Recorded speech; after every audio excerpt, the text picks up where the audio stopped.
If every dollar, euro, pound, and rupee in existence is created as debt, then here's the question no one ever answers. Who is the creditor? Because if all money is owed to someone, then someone owns the claims on everything. Your house, your labor, your future. We're taught that money is neutral, that it's just a tool, a medium of exchange. But what if money isn't wealth at all? What if money is a control mechanism, and always has been? Tonight we're going to follow a simple idea to its disturbing conclusion. If money is debt, then ownership doesn't belong to nations, or governments, or people. It belongs to whoever issues the debt. And once you see how this system was built, you'll never look at money the same way again. For most of human history, money wasn't debt. It was final settlement.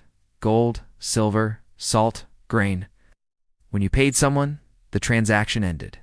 No strings attached, no interest, and no future obligation. If you held gold, you held wealth. No one else had a claim on it. But gold had a problem. It couldn't be controlled easily. Kings could tax it, armies could steal it. But no ruler could create it at will, and that limitation frustrated power. So a workaround was invented. In medieval Europe, goldsmiths offered a service. They stored gold safely and issued paper receipts. At first, those receipts represented real gold. But something strange happened. People stopped redeeming them. The paper itself started circulating as money. That's when the realization hit. If no one asks for the gold back, why not issue more receipts than gold? And just like that, money changed forever. Banks began lending receipts they didn't fully possess. They charged interest on money that never existed. This wasn't fraud. It was innovation, and it worked. As long as everyone believed, the system held. This was the birth of fractional reserve banking, the moment money became a promise instead of a thing. But there was still one limit. Gold could still expose the lie. So the next phase began.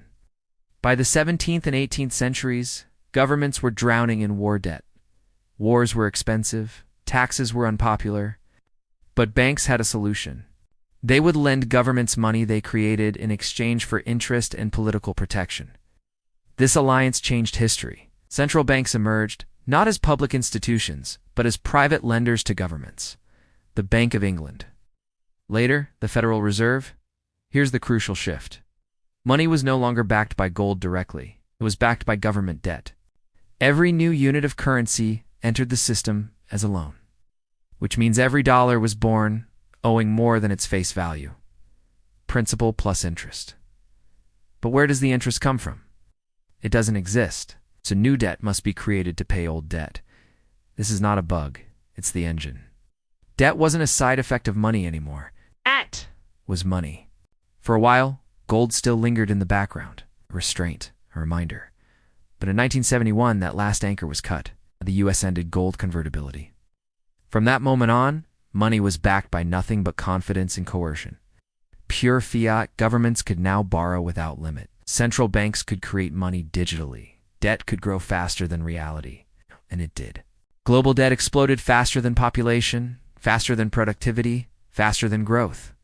But something else happened too. Ownership quietly shifted. Because when money is debt, whoever controls credit controls what gets built, who survives downturns, which industries rise or collapse, when which governments stay solvent. Money wasn't just a tool of exchange anymore. It was a filter of existence. Today, nearly everything is leveraged. Homes are mortgaged, businesses are financed, governments are permanently indebted, even wages are future promises. And debt always comes with conditions. Interest, regulation, surveillance, bailouts, but only for the system, never the people. Here's the uncomfortable truth. You don't fully own what you can't hold without debt.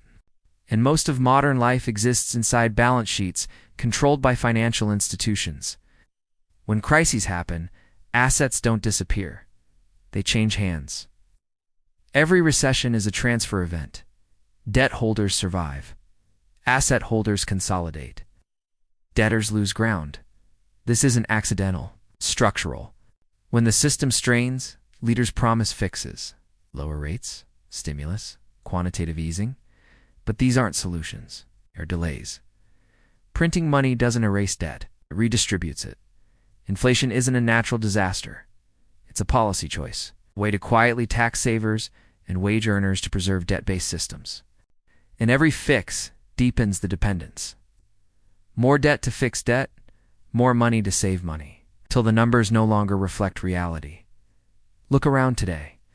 Global debt exceeds global GDP.